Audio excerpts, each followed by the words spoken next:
Bonjour et bienvenue dans Pouch Up ta vie. Nous voilà donc dans la deuxième partie de cette vidéo sur les complexes. Ce qui veut dire que si jamais tu es tombé par hasard sur cette vidéo, il existe une première partie et que bien évidemment je te conseille de la regarder en premier. Donc dans cette vidéo, comme je te l'ai dit dans la première partie, on va se concentrer sur les complexes physiques. Ceux qui dans certaines situations peuvent nous bloquer dans notre vie au quotidien. On va donc commencer par essayer de comprendre d'où peut venir notre complexe.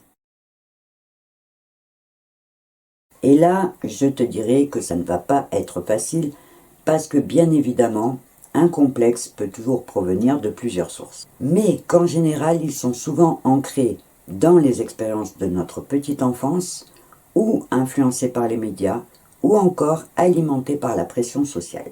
Alors, tu as sûrement déjà compris que réussir à identifier l'origine de son complexe peut permettre de trouver des solutions plus facilement pour mieux le gérer. Mais, vu qu'on sait aussi qu'il peut provenir de plusieurs sources, je te dirais que c'est possible à faire, mais pas toujours évident. Par exemple, une chose à laquelle on ne pense pas souvent, c'est qu'une majorité de nos complexes physiques viennent de la cour d'école. Pour y avoir passé plus de 4000 heures en 10 ans, à observer les cours de récréation, je peux même te dire que je suis plutôt sûr de ma réflexion. Mais je crois aussi qu'il faut laisser une belle place à tous les complexes que l'on se trouve seul, sans l'aide de personne. Donc, la bonne solution, c'est encore une fois de prendre le temps de réfléchir à l'origine de nos complexes, sans pour autant en faire un blocage. On peut par exemple se contenter de savoir que nos complexes physiques prennent souvent racine dans notre enfance ou dans notre adolescence, tout simplement parce que c'est des périodes où on est plus sensible aux remarques des autres. Et qu'ils peuvent être également renforcés par des expériences négatives, par du harcèlement ou par des commentaires désobligeants répétés. Donc, le plus important à retenir, c'est qu'un complexe physique peut concerner n'importe quel aspect de notre apparence que nous jugerons insuffisante ou embarrassante. Ça peut aller de la taille jusqu'au poids, en passant par des caractéristiques plus ciblées.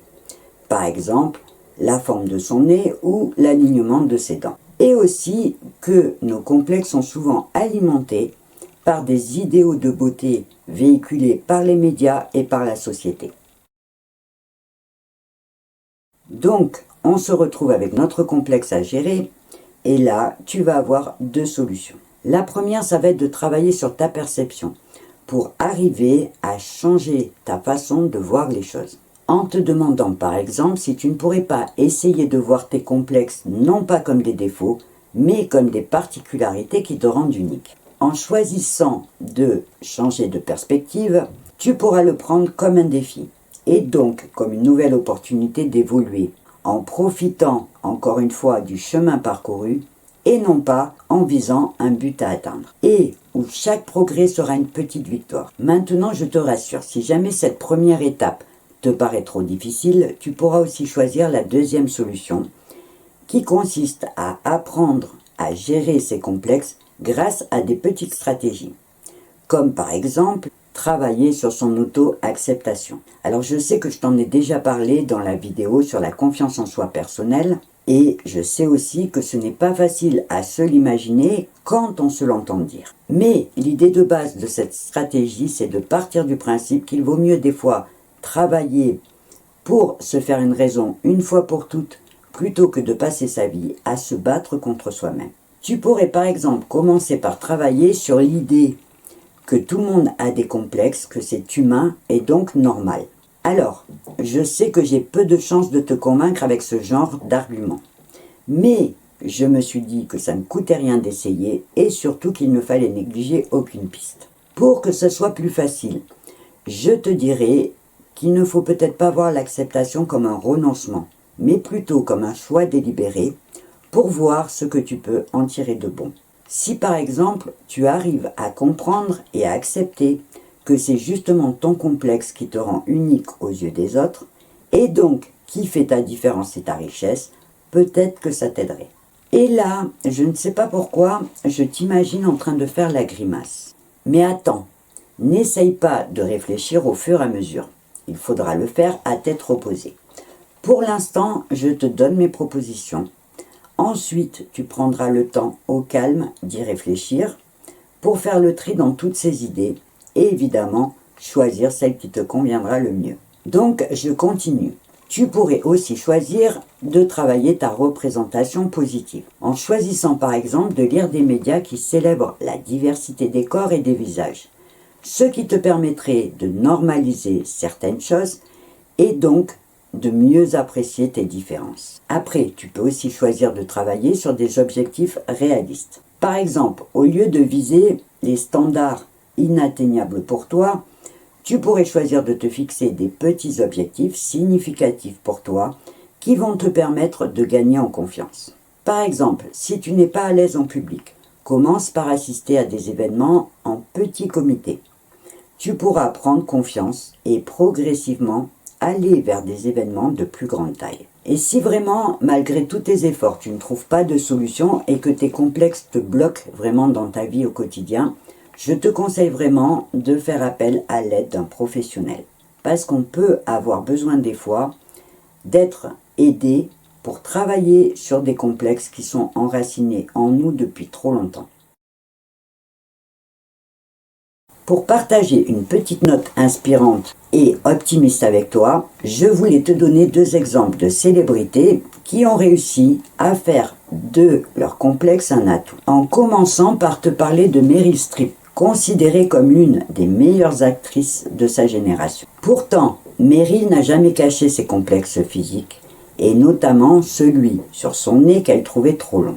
Par contre, elle n'a jamais laissé ses complexes limiter sa carrière, son charisme ou son talent pour captiver le monde. Et enfin, je ne pouvais pas m'empêcher de te parler de Frida Kahlo.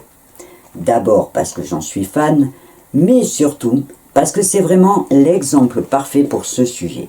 C'est une figure emblématique dans l'art, une peintre mexicaine qui a su transformer ses douleurs physiques et ses caractéristiques physiques uniques en les intégrant dans son art et en devenant une célèbre artiste reconnue dans le monde entier pour son style singulier et authentique. J'aurais pu aussi te parler de la longueur du nez de la reine égyptienne Cléopâtre, que l'on a connue grâce à la célèbre phrase de Pascal Blaise qui avait dit « Si le nez de Cléopâtre eût été plus court, toute la face du monde aurait changé ». En faisant des recherches, j'ai compris qu'il avait dit ça pour expliquer qu'il suffit des fois d'un petit changement pour obtenir de grands résultats.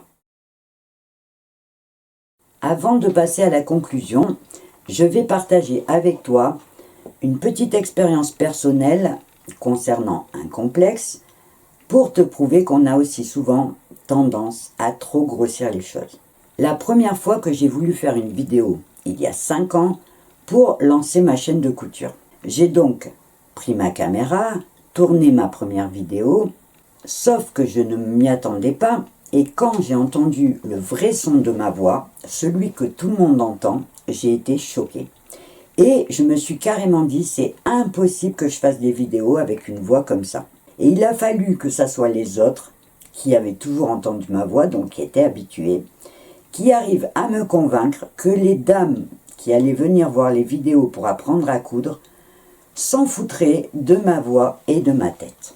Et après plus de 200 vidéos, je peux t'avouer que je me suis habituée à entendre ma voix, mais que je ne l'aime toujours pas. L'essentiel étant qu'au final, elle ne m'aura pas empêché de faire des vidéos puisque je suis aujourd'hui devant toi. Maintenant que je t'ai raconté cette petite histoire personnelle, je peux conclure en te disant que tes complexes ne définissent pas qui tu es, qu'ils font juste partie de ton histoire. Après, il n'appartiendra qu'à toi de choisir si tu veux les transformer pour en faire quelque chose de positif ou si tu préfères apprendre à les gérer juste pour t'en libérer. Et que quel que soit ton choix, ton ou tes complexes, aussi contraignants soient-ils, ne doivent pas limiter ni ta valeur, ni ta capacité à réussir dans la vie. Je vais m'arrêter là pour cette vidéo en espérant bien sûr qu'elle t'aura plu. Mon but n'étant pas, et j'espère que tu l'as compris, de te dire que tout est facile, mais juste qu'en cherchant des solutions, l'impossible peut devenir possible. Avant de te quitter, je te rappelle bien évidemment que si tu as des questions ou des réactions à partager, une partie commentaire sous cette vidéo peut te permettre de le faire et je me ferai bien sûr un plaisir de te lire et de te répondre. Cette fois, tu sais tout, alors on va devoir se quitter, mais bien évidemment, je te donne rendez-vous dans ma prochaine vidéo. Et en attendant, je te souhaite une belle journée ou une belle soirée et je te dis au revoir et à bientôt.